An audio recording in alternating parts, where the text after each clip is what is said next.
Alors, les enjeux du colloque, nous en avons retenu trois.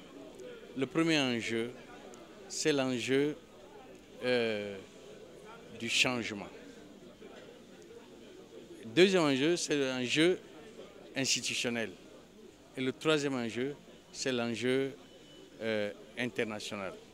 Prenons d'abord l'enjeu institutionnel.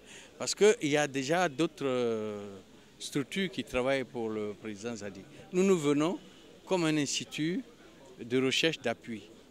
Le problème, c'est de faire en sorte que nous soyons en harmonie avec les autres. Et il ne faut pas que nous venions être envahissants en tant qu'universitaires et empêcher les autres de réussir par un excès de théorisation, etc. Donc ça, il faut gagner ce pari-là, faire en sorte que nous tenions notre place sans gêner les autres. Mais notre place est essentielle parce que je vous ai montré qu'il y a beaucoup d'autres expériences qui ont échoué, faute d'appui scientifique. Deuxième enjeu, c'est l'enjeu du changement.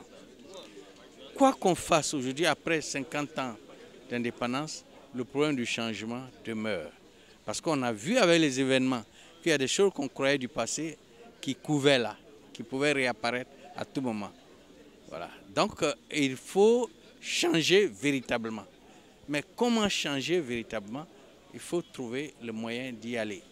Et changer véritablement. Parce qu'il y a des changements en fait qui ne changent pas, qui entretiennent la permanence. Nous voulons un changement.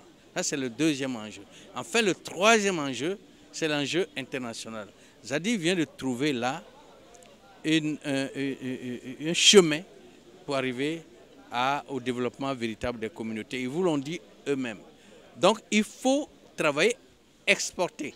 Parce qu'il n'est pas normal que nous importions tout le temps. Nous faisions du prêt-à-porter.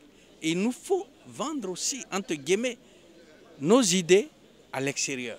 Parce que celui qui peut vendre ses idées aux autres, il en avance sur ceux-là. Voilà le troisième enjeu. Ils disent papa, ils appellent tous papa. Moi, ça m'a beaucoup touché quand je suis arrivé de France en le rencontrant. Et je me suis rendu compte peu à peu de tout ce qu'il faisait. C'est-à-dire qu'au début, on voit un homme qui est PDG d'entreprise, qui a une montée dans son village de développement, puis on n'imagine pas tout ce qu'il y a derrière, tout ce que ça représente. Moi, au début, je ne savais pas qu'il avait travaillé pendant 40 ans. Mais c'est très séduisant parce que justement, ça remet en question tout ce qu'on a comme idée en Europe, qu'il faut aider les pauvres Africains, il faut se penser sur eux, il faut donner de l'argent, etc. Lui, il dit non, on fait tout seul, on fait nous-mêmes. Il faut que les gens se prennent en charge, il faut que les gens se développent eux-mêmes. Et ça, c'est un message qui est formidable parce qu'on a toujours cette idée qu'il faut aider la pauvre Afrique. Et lui, il dit non, l'Afrique, on va s'aider nous-mêmes. On va agrandir nous-mêmes, on a nos valeurs, on a nos richesses et on va montrer qu'on peut se développer. Et c'est un discours qui est complètement nouveau. En Europe, il n'est pas audible, ce discours. Les gens ne savent pas qu'il y a des gens qui montrent des choses aussi efficaces, qui marchent et qui sont tout à fait rentables pour les populations. Et donc, nous, on a développé cette idée-là en Europe. On a fait rencontrer M. Zadi à pas mal de personnes, des journalistes, pour que ces idées et ce qu'il a réalisé, les gens le sachent. Parce que les gens n'imaginent pas qu'il y a en Afrique des gens qui se développent par eux-mêmes avec leurs propres ressources et qui pensent qu'en Europe, voilà, c'est l'Occident, les États-Unis ou l'Europe qui doivent venir en aide à l'Afrique. Or non, M. Zadi, il montre qu'on peut se développer de manière autonome.